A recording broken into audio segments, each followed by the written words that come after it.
Pourquoi prendre la peine de traduire soi-même un texte, alors que tous les classiques ont déjà été traduits dans toutes les langues, et que tout peut se traduire sur le net? Parce que traduire est une mission impossible. Toute traduction n'est toujours que trahison de l'original. L'intérêt de la version tient plus dans l'exercice incroyablement formatif qu'elle propose que dans son résultat. Traduire, c'est le propre de l'humain. Malheureusement, cette pratique est petit à petit délaissée à l'école, malgré les grandes vertus pédagogiques que voici. Traduire, c'est avant tout analyser précisément chacun des mots conviés par l'auteur. Autrement dit, c'est apprendre à lire en profondeur et avec précision. Et bien lire un texte ou une situation est la clé première de la compréhension du monde. Traduire invite également à la rédaction. Le traducteur doit écrire en convertissant non seulement les mots, le style et les idées d'un auteur, mais aussi en imitant la langue d'une œuvre digne d'être traduite.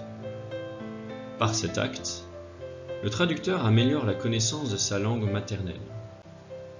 La traduction apprend à mieux écrire, et il n'y a pas meilleur chemin pour être bien compris. Emporté dans l'univers d'un auteur étranger, le traducteur doit toujours quitter son point de vue personnel pour découvrir et se mettre à la place de celui de l'autre. Il développe donc considérablement sa curiosité et son ouverture.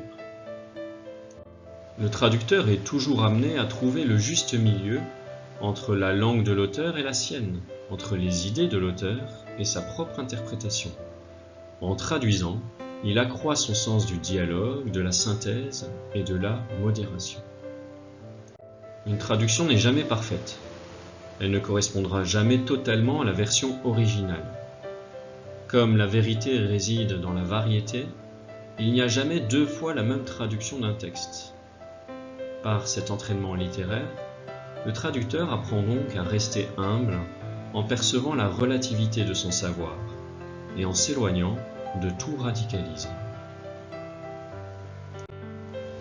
Le travail de la traduction impose le plus grand respect à celui qui l'exécute.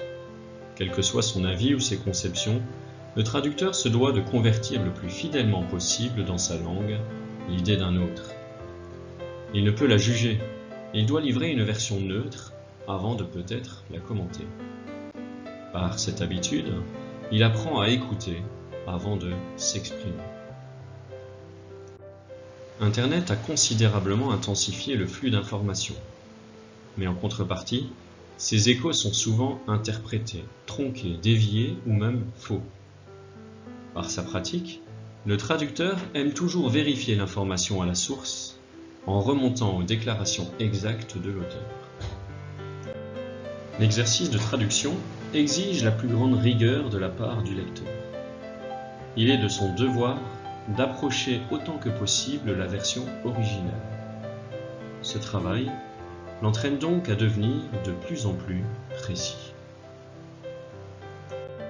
Quelle autre pratique pédagogique que la traduction exerce davantage à la lecture et à l'écriture, au dialogue et à la décision, à la nuance et à la précision, à la curiosité et à l'humilité, et enfin au respect des autres et de soi?